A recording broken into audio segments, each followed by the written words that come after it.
Bharatiya Janata party और कांग्रेस में चिट्ठी को लेकर आरोप प्रत्यारोप का दौर शुरू हो चुका है, यानी लेटर वॉर चल रहा है। पहले कांग्रेस अध्यक्ष मल्लिकार्जुन खड़गे ने पीएम मोदी को चिट्ठी लिखी, उसके बाद भाजपा के राष्ट्रीय अध्यक्ष जेपी नड्डा ने एक चिट्ठी लिखी। तमाम बातों का उल्लेख किया गया है।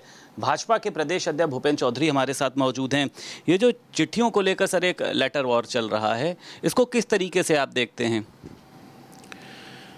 माननीय प्रधानमंत्री जी के बनने के बाद मोदी जी के जिस प्रकार से मोदी जी के प्रति, उनके परिवार के प्रति, उनकी जाति के प्रति कांग्रेस का व्यवहार रहा है और कांग्रेस ने जिन शब्दों का इस्तेमाल किया है कांग्रेस के नेताओं ने, ये निश्चित रूप से निंदा करने योग्य है।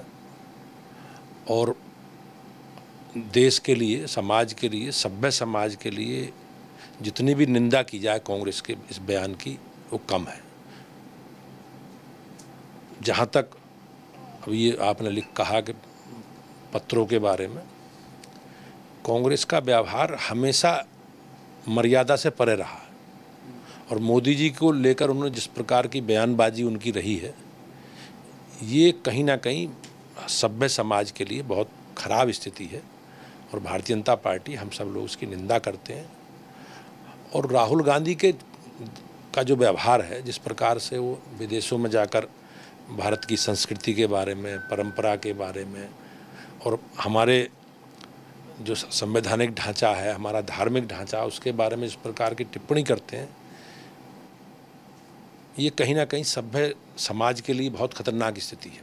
अब तो वहाँ पर जाकर सर आरक्षण खत्म करने की बात भी बोला है कि अगर भारत बेहतर स्थिति में होगा तो हम तो आरक्षण समाप्त कर देंगे। लोकसभा चुनाव में इसी मुद्दे को लेकर आप लोगों को घेर रहे थे। कांग्रेस का चरित्र रहा है और कांग्रेस के नेताओं के बयान अगर आप देखेंगे पूर्व में भी, चाहे जवाहरलाल जी हों, चाहे राजीव गांधी जी के प्रधानमंत्री रहते हुए भी किस प्रकार से आरक्षण की व्यवस्था को लेकर उन्होंने बयान दिए हैं, तो आरक्षण के प्रति सबसे ज़्यादा अगर किसी के मन में दुराभाव तो कांग्रेस पार्टी की है। और कांग्रेस पार्टी के नेताओं के बयानों में बार बार ये झलकता रहा है।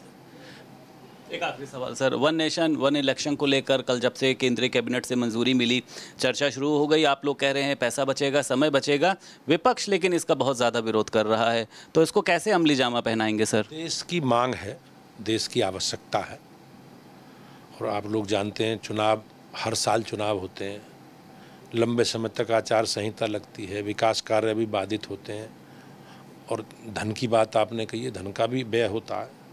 तो हमारी सरकार का, माननीय प्रधानमंत्री जी का संकल्प है कि किसी देश में एक समय में चुनाव हो पूरे देश भर में, चाहे विधानसभा के हों चाहे लोकसभा के हों, तो सरकार का प्रयास सराहनीय है, मैं उसका स्वागत करता हूँ। बहुत शुक्रिया बात करने के लिए। हमारे साथ भाजपा प्रदेश अध्यक्ष भूपेंद्र चौधरी मौजूद थे। लखनऊ से वीडियो जर्नलिस्ट मेहंदी हसन के साथ संदीप खेर, भारत समाचार।